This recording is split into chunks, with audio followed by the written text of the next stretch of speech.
Okay, The only so people I intend on telling is, go to the hospital, I'm going to tell them. Yeah, What yeah. happened, I'm going to tell the third one, huh? anyway, so Maybe he can do something, but he's a dog. this is Mark, the deaf guy. You may remember him. Okay, and so he just came in to see me, and he told me that he had an occurrence again.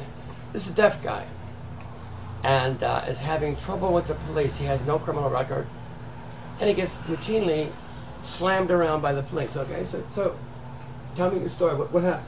Okay, last night, exactly 7 o'clock, I was walking through Allen Gardens on my way here. Mm-hmm. You weren't home, so I left. Before I got here, I got right to the, what do they call it, the observatory for the plants. Yeah. Just stepping off the step, and there was 2 cops there with both doors open. I turned right. I just kind of nodded to acknowledge them. I turned right, and as I started to walk away, I felt a tap on my shoulder. I turned around, and I didn't know what he was saying, and I said, I can't hear you. And I kind of turned again. He must have tried to walk away. I said, before I even got a chance to tell him I was deaf, he took my arm behind my back and slammed me down on the bench and said, sit there. And my arm got caught behind me like that. And right after that, I told him, whoever he's looking for, it's not me, I'm deaf. I said, what did I do? He refused to tell me. But then he did finally write something down. I said, I can't hear. And the gentleman's thing was as simple as this: roll up your fucking sleeves. So he wrote that down for you? Whatever he wanted to see, and that was it. He wrote that down for you? Like, I mean, let me see.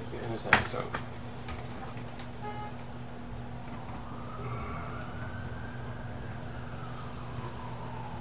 I can say one more thing too, like, it doesn't make a difference. I don't know how many there is. He was Chinese. He wrote your note? Yeah. Like that, because maybe he must have believed me. He said, I can't hear. I said, I don't play games with the lies. I said, I respect you. I said, please tell me. And that's all I said. Roll up your effing sleeves. So he, on the note, he said fucking sleeves, right? Okay. So he wrote fucking in the note. I don't know who this is going out to, and I don't fucking care. But MCs, can you imagine that? I don't get killed before I get home. Killed by the police. Hang on a second. So, hang on. He wrote fucking in the note. Exactly that. All right. So the cop goes to the bother of writing fucking sleeves on paper. Okay, to a deaf guy. So, do we have an unnecessary communication here? Can we say this? All right. So continue, Mark. Here, give me That's basically it. And after he seen that, he didn't check me for ID or nothing. After he seen that, he just nodded. And then looked at my car as if to say, okay, then no apology, no nothing. And I was kind of mad, so as soon as I was gonna say, well, as soon as I said that, he said, get the fuck going, he said, just like that, and that was it. Get the fuck going. Not, oh, I'm so sorry, I'm wrong. Nothing like that, just get the fuck going. We made a mistake. So, but in the interim, let me see your wrist. Now we have a wrist here that looks at least swollen, if not cracked. It's considerably larger than the opposing wrist over here. I don't know if you can notice the difference, but there's significant difference in size in the wrist here, and I'm quite certain that probably a stress fracture or something. It may be broken. I had my hands in my pockets when he did push me on the bench, so my hand cut like this. Anyway, so this is a deaf guy walking at 7 o'clock in the evening in a park on his way home. And without probable cause, because a policeman thinks he might look like somebody else, theoretically, he manhandles him to the point of where there's significant concern about the health of his wrist. For what? Like, for what benefit? To satisfy a policeman's curiosity? You know, like, how much more belligerence, like, do we need? Is that they're not an occupying force. The police are supposed to protect you. You're supposed to be able to walk as a deaf person, as a woman, as a wheelchair invalid in our parks, on our streets, at any time of the day or night without being accosted by the police or anyone else. Any fucking one else. Shit. So,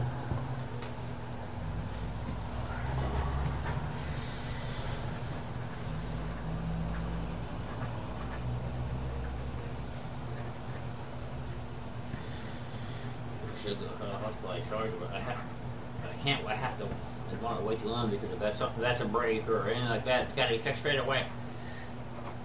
All right, so probably put a splint on there or something. So. But it's good. Oh, What happens when you usually tell a big police you're smile on deaf? their face, or a laugh, sarcastic, like sure you are. Yeah, sure you are.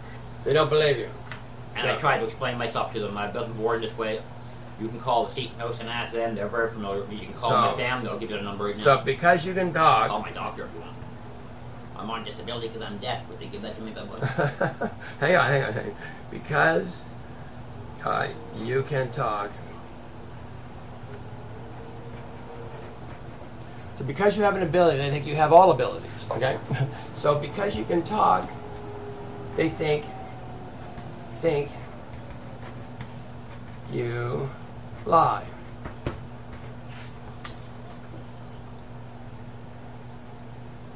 Exactly. You understand perfect. Exactly. All right.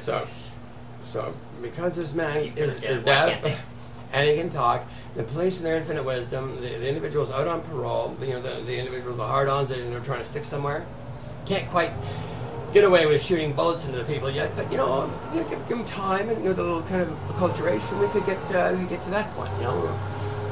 Instead of dead peasants, you could become target for target practice. Right now, you're disadvantaged, afraid of the police, afraid to walk home. Of the police, not of other people, of the police. And this is a deaf guy. I wonder what's happening with the rest of the deaf guys. What happens to, like I've seen some good stuff happen. I've seen the Toronto police do nice things for the disadvantaged. You understand? I have seen this. My friend Cass got a bottle of Crown Royal and was out with a couple of his buddies in the street corner drinking it one day, and it's not allowed in this town. And ordinarily the cops would give him a hard time, take the bottle, and cause him a bit of grief. And it was Cass's birthday, and just magically this one day, these two cops were driving by in their parole car, and they saw Cass, waved to him, and Cass got to finish his bottle of Crown Royal with his buddies. Now, there's a difference in the conduct here. I was on the TTC yesterday, and I noticed another little phenomenon. We had an overweight 55-year-old streetcar driver, lumpy, probably considers herself beyond any sexual use for anyone.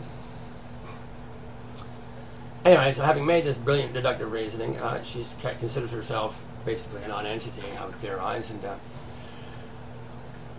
a young, pretty black girl asks her for a transfer. She was already on her streetcar, and she gave her a hard time. Basically told the young lady to go fuck herself.